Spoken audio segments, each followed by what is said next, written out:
सनातन व्यवस्था में हम प्रश्नों से नहीं घबराते। हमारे कई शास्त्र प्रश्नों से ही प्रारंभ होते हैं और ये बहुत ही अनूठा मौका है सभी के जीवन में।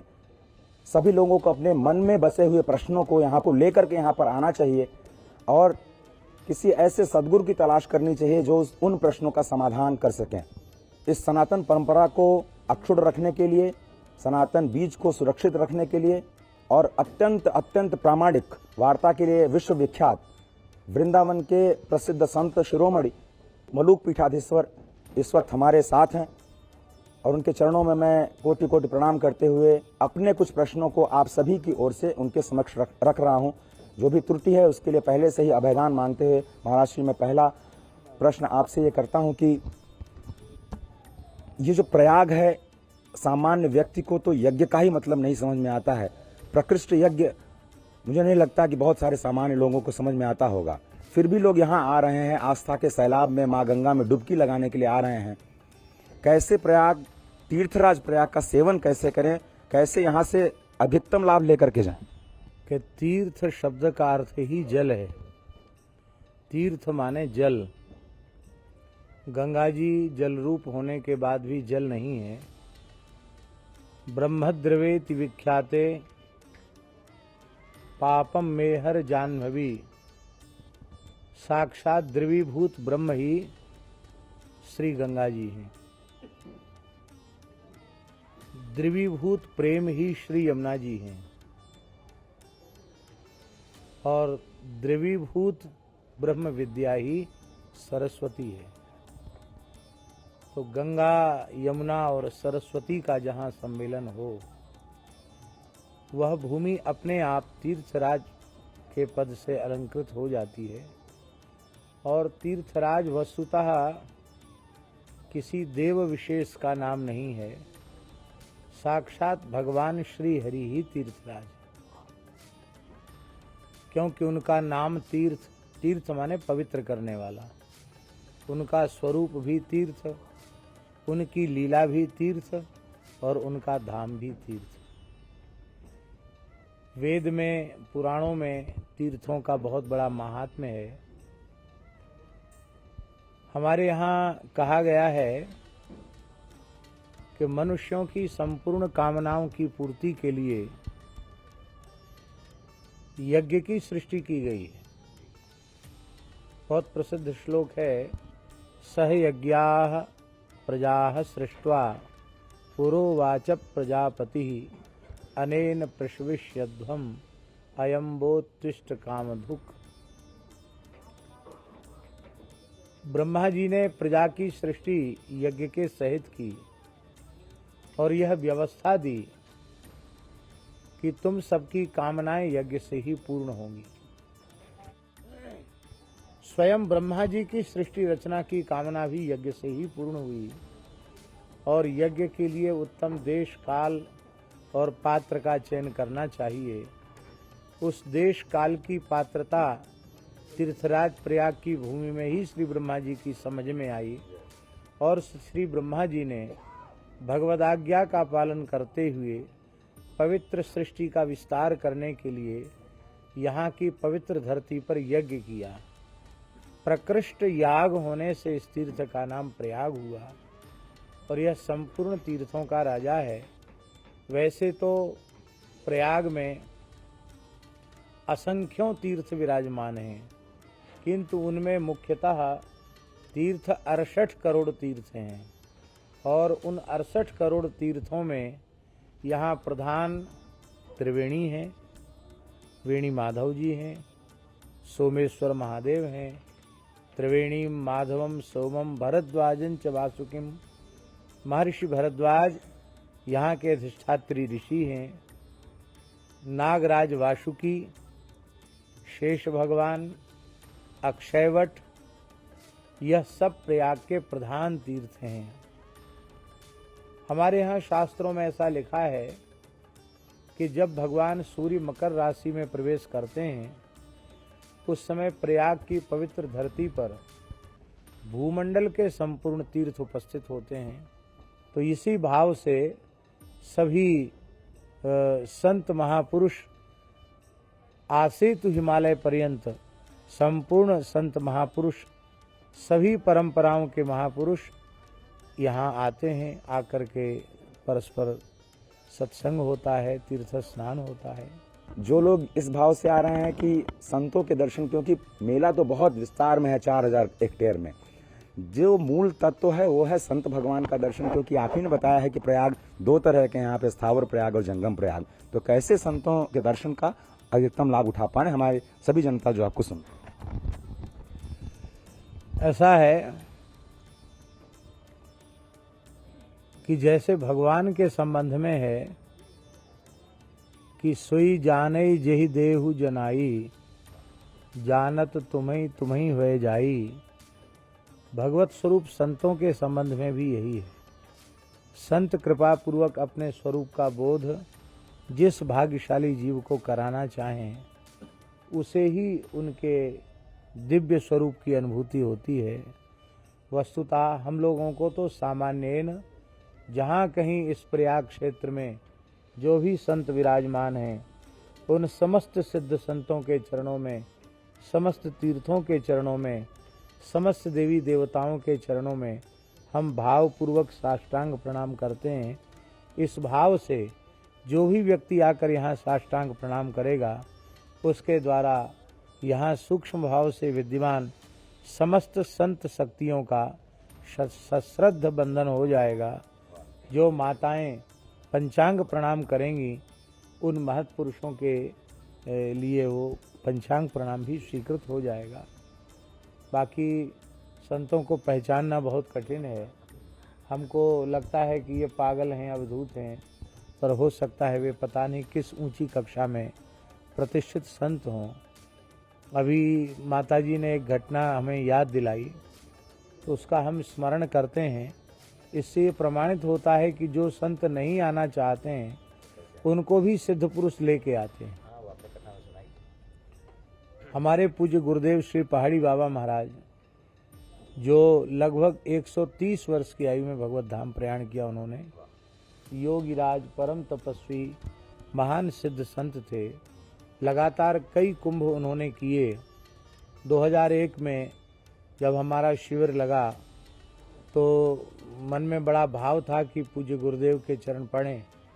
हमने प्रार्थना की, उन्होंने मना कर दिया कि अब हम बहुत वृद्ध हैं और अब हम इतनी लंबी यात्रा नहीं करेंगे, अब हम वृंदावन में अटल हो गए हैं।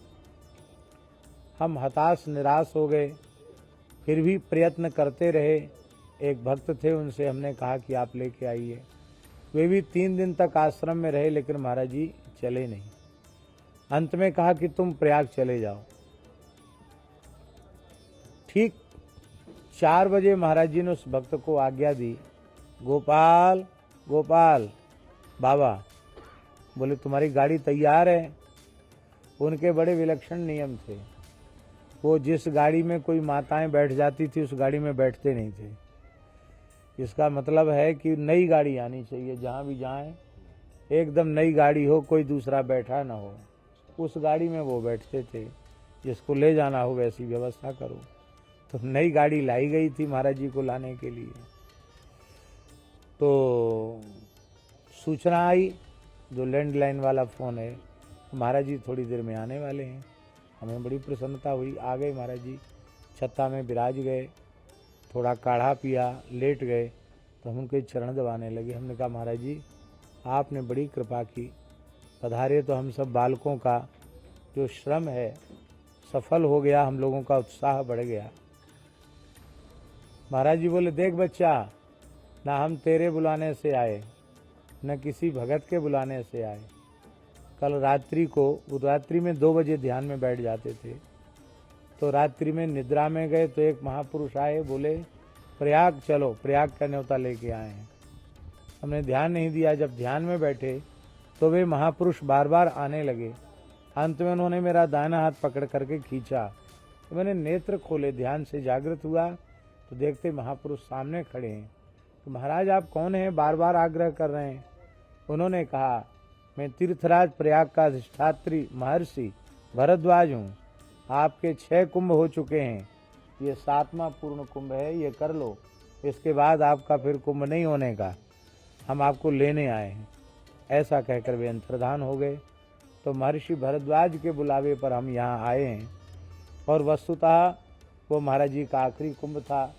2003 में उन्होंने महान योगी जैसे भगवत धाम प्रयाण करते हैं, इस पद्धति से उन्होंने भगवत धाम प्रयाण किया। अब हम ये आपसे समझना चाहते हैं कि आपने चूंकि पहाड़ी बाबा का नाम लिया, ये भगवान रामानंदाचार्य जी जो कि यहाँ प्रयाग की ही भूमि पर उन्होंने अवतार लिया, बाकी ये सभी महर्षि दक्षिण से आए, शंकराचार्य जी हों, वल्लभाचार्य जी की तपोभूमि यहाँ रही, चैतन्य महाप्रभु की तपोभूमि रही, पार्श्वनाथ जी की तपोभूमि के रूप में देखते हैं। आदि शंकर ने तो यहाँ पर सभी को इकट्ठा करने में एक बहुत ही बड़ा योगदान दिया अपने दिग्विजय यात्रा के दौरान। भगवान रामानंदाचार्य की तो ये धरती है ही है प्रामाणिक।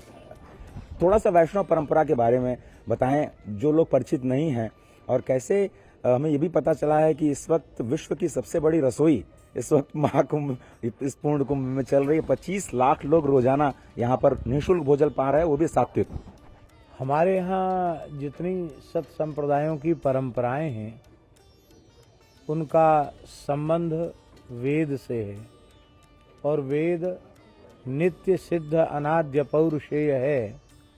इसलिए हमारे यहाँ सभी परंपराएं सनातन हैं, सभी परंपराएं अत्यंत प्राचीन हैं।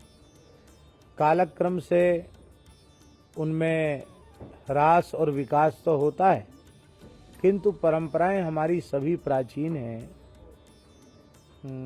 शिव महिम्न में पुष्पदंताचार्य कहते हैं, त्रयी सांख्यम योगा पशुपति मतम वैष्णव मिति प्रवीण्ये प्रस्थाने परमिद मदः पथ्यमिति च रुचीनाम वैचित्र्याद् ऋजुकुटिल नाना पथजुषाम नृणामेको गम्यस्त्वमसि पयसाम अर्णव इव। वेदत्रयी माने कर्म मार्ग, सांख्य माने ज्ञान मार्ग, अष्टांग योग मार्ग, पाशुपत मत, वैष्णव मत, ये सब परंपराएं सैद्धांतिक रूप से, वैचारिक रूप से भिन्न भिन्न हैं, किंतु सभी सिद्धांत, सभी विचारधाराएं, सभी परंपराएं एक परमेश्वर के चरण सन्निधि में हमको ले जाती हैं। जैसे पूर्व पश्चिम उत्तर दक्षिण से प्रवाहित होने वाली नदियां घूम फिरकर समुद्र में मिलती हैं, इसी प्रकार से समस्त परंपराएं परमात्मा में जाकर पर्यवसित होती हैं। वैष्णव परंपरा में मुख्यतः चतुस्संप्रदाय कहा जाता है। चतुस्संप्रदाय में श्री संप्रदाय, श्री रामानंद संप्रदाय, श्री रामानंद संप्रदाय में 37 द्वारे हैं। जैसे श्री टीला जी का द्वारा है, श्री मलुकदास जी का द्वारा है, श्री स्वामी अग्रदेवाचार्य जी का द्वारा है, यहाँ दारागंज प्रयाग में श्री देव मुरारी जी का द्वारा है।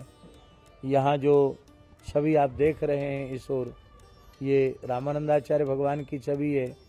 मध्य में श्री स्वामी अग्रदेवाचार्य जी महाराज की छवि विराजमान है।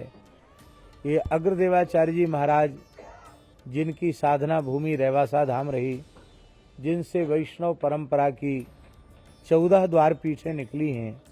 रामानंद संप्रदाय में सबसे बड़ा विस्तार श्री स्वामी अग्रदेवाचार्य जी महाराज का हुआ। गुरु नानक देव जी भी वहाँ पधारे, गोस्वामी तुलसीदास जी भी वहाँ पधारे। राम स्नेही परंपरा के 2 आचार्य वहाँ से निर्गत हुए। सालासर बालाजी जिन्होंने प्रकट किए, मोहनदास जी महाराज वो भी वहीं के शिष्य थे। तो इस प्रकार से बड़ी विलक्षण परंपरा रही है। और भक्तमाल ग्रंथ का नाम आपने सुना होगा। भक्तमाल ग्रंथ की रचना भी रेवासा धाम में हुई। तो यहाँ हमारे शिविर में रेवासा धाम की पवित्र परंपरा तो है ही, और पहाड़ी बाबा की भी पवित्र परंपरा है। इसी प्रकार से पूरे कुंभ क्षेत्र में सभी परंपराओं का दर्शन यहाँ होता है। हमारे देवलिया वाले श्री महंत जी महाराज विराजमान हैं, बड़े साधु सेवी हैं ये, और ये विष्णु स्वामी परंपरा के एक श्री महंत हैं। तो देखिए 2 परंपराएं, रामानंद संप्रदाय और विष्णु स्वामी परंपरा का दर्शन आपको यहाँ हो रहा है। तो हमारे यहाँ साधुओं की भाषा में उसे षड्वेश कहा जाता है, सबकी परंपरा। यहाँ सभी परंपराओं के अनुवर्ती लोग आए हैं। ठाकुर श्री विजय कृष्ण गोस्वामी जी जटिया बाबा जो महान सिद्ध संत थे, उनके भी कुंभ मेला के कई प्रसंग हैं और हमारे मूल पुरुष पहाड़ी बाबा के भी उनके साथ कई प्रसंग जुड़े हुए हैं। तो इन सब प्रसंगों से ये प्रमाणित होता है कि उस काल के भी सभी सिद्ध उस समय उपस्थित होते थे। तो इस काल में भी सूक्ष्म जगत में विद्यमान जितने सिद्ध हैं वे सबके सब यहाँ इस कुंभ पर्व पर लाभ लेने के लिए आते हैं। कि यहाँ पर तो अमृत की मानो वर्षा हो रही है, कथामृत की, वचनामृत की, संतों के चरणामृत की। लेकिन इस अमृत को जो देवता लेकर के आए थे भागवत सुनने के समय में, उससे श्रेष्ठ क्यों कहा जा सकता है? और कैसे ये सामान्य लोगों को इतना सुलभ हो गया कथामृत के जरिए भगवान तक पहुंचने का मार्ग, उसके बारे में थोड़ा मार्गदर्शन। ने संत वाणी में कहा है कि सब अमृत बातों का बात, अमृत नीका कहे सब कोई, पिए बिन अमर न होई। कोई कह अमृत सरगा माही, देव पिए क्यों खिरखिर जाही। कोई कहे अमृत ससिमह बास, घटे बढ़े क्यों होवे नास। कोई कहे अमृत समुंदर माही, बड़वा नल क्यों सोखे ताही। अंत में बड़ा पद है और अंत में कहा गया, संत दरियाव जी की वाणी है, सब अमृत बातों का बात, अमृत है संतन के पास। अमृत दरिया कथा अनंत, जाको पीपी अमर भय संत। तो वस्तुतः इन महान अवसरों पर जो लोग हम लोग आते हैं वो कथामृत नामामृत ग्रहण करने के लिए ही आते हैं। स्वर्ग का अमृत इस कथामृत नामामृत के आगे कांच के टुकड़े के जैसा है और ये दिव्य मणि के समान है। महाराज श्री आपके चरणों में कोटि कोटि प्रणाम। और जिस तरह से आप देख रहे हैं, ये मेरा वस्त्र है, इस मेरे वस्त्र का आप रंग देख रहे होंगे, ये हमारे पाप का रंग है। और महाराज श्री के वस्त्र आप देख रहे हैं, ये परम सात्विक और परमेश्वर का रंग है। लेकिन ऐसा कहते हैं कि संत समागम हो तो वो आपको भी पाप से तार सकते हैं। प्रश्न आपके मन में होने चाहिए, समाधान आपको मिलेगा। लेकिन प्रश्न किससे करना है, कैसे करना है, उसकी विधा तो आपको सीखनी ही पड़ेगी। कैमरामैन शिव सुमन के साथ अजय मिश्र, डीडी न्यूज, प्रयागराज धाम।